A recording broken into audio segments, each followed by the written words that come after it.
بسم اللہ الرحمن الرحیم۔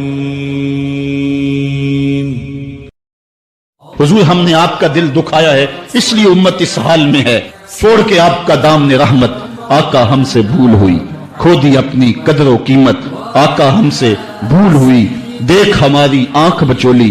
اپنے سینے اپنی گولی، بھول گئے ہم درس اخوت آقا ہم سے بھول ہوئی، بن گئے سینوں زر کے بندے تن کے اجلے من کے گندے، لٹ گئی ہم سے فقر کی دولت آقا ہم سے بھول ہوئی، اور اب ساری دنیا کے ٹکرائے ہوئے ہیں تیری گلی میں آئے ہوئے ہیں، کھول دے اپنا باب رحمت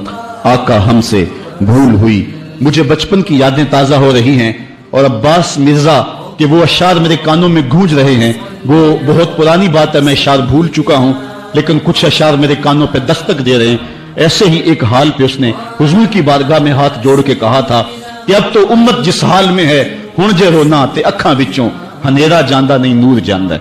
اب جو حالت امت کی ہو گئی ہے، ہن جے رونا تے اکھاں وچوں ہنیرا جاندا نہیں نور جاندا ہے، میں بدبخت ہوواں جدا سایہ بھی میرے تو دور جاندا ہے، میں پاپی مجرم میں میلا اتھرو حضور معافی حضور معافی، تساں سی ڈکیا جنہ کماں تھی حضور جی میں او کر گیا ہاں، گناہاں دی دل دل دے اندر گل میں تیکر اتر گیا ہاں، تو ہاڈے حکماں نو چھڈ کے آقا میں جیندا کتھے ہاں مر گیا ہاں، حضور معافی حضور معافی۔ آج ہم دعا سے قبل حضور کی بارگاہ میں سلام پیش کریں گے، یہ سلام بھی ہوگا اور معافی نامہ بھی ہوگا، اور پھر رب کی بارگاہ میں دعا کریں گے، مالک ان دکھے ہوں کی فریاد سن لے،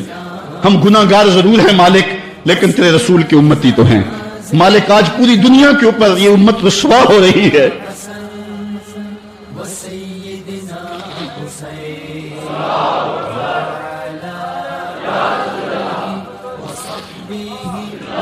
تجھ سے فریاد ہے اے گنبد خضرا والے، کعبے والوں کو ستاتے ہیں کلیسا والے۔ آج ہمارا اخلاق ہمارا کردار اس قدر گراوٹ کا شکار ہو گیا۔ میں اس جمعے کو بیان کر رہا تھا کہ میرا ایک دوست ننکانہ گیا ہے، اور جب وہ اس کو شوق پیدا ہوا کہ میں گردوارہ دیکھ لوں سکھوں کا، تو وہ کہتا ہے میں جوتے اتار کے اس فکر میں تھا کہ جوتے سنبھالوں اور کسی سمت رکھوں، تو ایک سکھ اہلکار آگے بڑھ کے مجھے کہتا ہے چھوڑ دے جوتے، یہ مسلمانوں کی مسجد نہیں گردوارہ ہے۔ وہ کہتا ہے میں ڈوب گیا، میرا جی چاہتا میں جذب ہو جاؤں زمین کے اندر۔ آج یہ ہماری حالت ہے کہ ہمارے ملک کے اندر رہنے والے سکھ بھی ہمیں تانا دے رہے ہیں، اور ہم ان کو جواب نہیں دے سکتے، ہماری حالت ایسی ہی ہے۔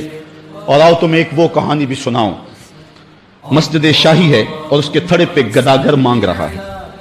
کہ ایک انگریز افسر آیا اور اس نے اندر جانا تھا، تو گداگر نے اس کے سامنے ہاتھ پھیلا دیا، اس نے بٹوا نکالا اور کچھ پیسے رقم جو ہے اس کی ہتھیلی پہ رکھے،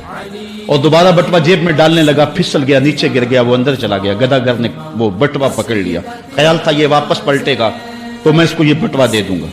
لیکن واپسی شاید وہ کسی بغلی دروازے سے نکل گیا یا اس کو پتہ نہ چل سکا، تو وہ بٹوا اپنے گھر لے گیا۔ ایک سال گزرا تو دوبارہ جب وہ انگریز وہاں شاہی مسجد میں آیا دورے کے لیے، تو یہ چونکہ دور بھی انگریز کا ہی تھا، تو اس گداگر نے پہچان لیا، کہا بابو رکنا، مجھے تم سے تھوڑا سا کام ہے۔ خیر وہ جلدی سے بھاگ کے گیا، گھر سے بٹوا لے آیا جس میں ہزاروں روپے تھے، اور اس نے انگریز کو پیش کیا۔ اس نے حیرت سے کبھی بٹوے کو دیکھتا اور کبھی اس کو دیکھتا، کہا تمہیں یاد ہونا یاد، تمہارا بٹوا گر گیا تھا اور میں نے سنبھال کے رکھا ہوا ہے۔ اس نے کہا میں یہ نہیں دیکھ رہا، میں یہ دیکھ رہا ہوں تم گداگر ہو ذات کے، اور ایک بٹوا جس میں اتنی کرنسی ہے، اتنی رقم ہے کہ تم اچھا گھر، اچھا مکان اور اچھا کاروبار سیٹ کر سکتے تھے، اور تم نے یہ بٹوا ایک پورا سال ہو گیا سنبھال کے رکھا۔ اس نے کہا بابو مکان اور کاروبار کی کہانی نہیں، جو کہانی ہے وہ غیرت اور عزت کی ہے۔ اس نے کہا کیا کہانی ہے؟ اس نے کہا تو عیسائی ہے اور میں نوکر ہوں رسول اللہ کا، اور کل قیامت کے دن اگر تیرے نبی نے میرے نبی سے کہہ دیا کہ میرے امتی کا بٹوا گرا تھا اور تیرے امتی نے اٹھا لیا، تو پھر میرا نبی تو شرمسار ہوگا، میں گداگر ضرور ہوں، بے غیرت نہیں ہوں۔ اس دور کے گداگاروں کی کہانی یہ آپ کو سنا رہا ہوں، اور اگر آج کے شاہوں کی کہانی چھیڑوں، آج کے وزیروں کی کہانی چھیڑوں، آج کے مشیروں کی کہانی چھیڑوں، اور آج کے اہل سرمت کی کہانی چھیڑوں، تو شرم سے سر جھک جائیں۔ ایک وہ دور تھا، یہ دور غلامی کی کہانی تمہیں سنا رہا ہوں، میں تمہیں عمر بن عبدالعزیز کے دور کی کہانی نہیں سنائی ہے، میں تمہیں عمر کے دور کی کہانی نہیں سنائی ہے، حضرت ابو بکر کے دور کی کہانی نہیں سنائی، میں تمہیں محمد عربی کے مدینے کی کہانی نہیں سنائی۔ یہ کل کی بات ہے کہ ہم عزتوں کس مسجد پہ تھے، ایک گداگر بھی محمد کی آبرو کا اس قدر رکھوالا تھا، اور آج ہم کہاں گر گئے ہوئے ہیں۔ ذرا اپنے اندر اتر کے دیکھیں ہن جے رونا تے اکھاں وچوں ہنیرا جاندا نہیں نور جاندا ہے میں او بدبخت ہاں جہاں سایہ بھی میتھوں دور جاندا ہے میں میلا اتھرو میں پاپی مجرم حضور معافی تساں سی ڈکیا جنہ کماں تھی حضور جی میں او کر گیا واں تہاڈے حکماں نو چھڈ کے آقا میں جیندا کتھے ہاں مر گیا واں گناہاں دی دل دے اندر گل میں تیکر اتر گیا واں حضور معافی ہم نے اللہ کے رسول سے بھی معافی مانگنی ہے اور ہم نے اللہ سے بھی معافی مانگنی ہے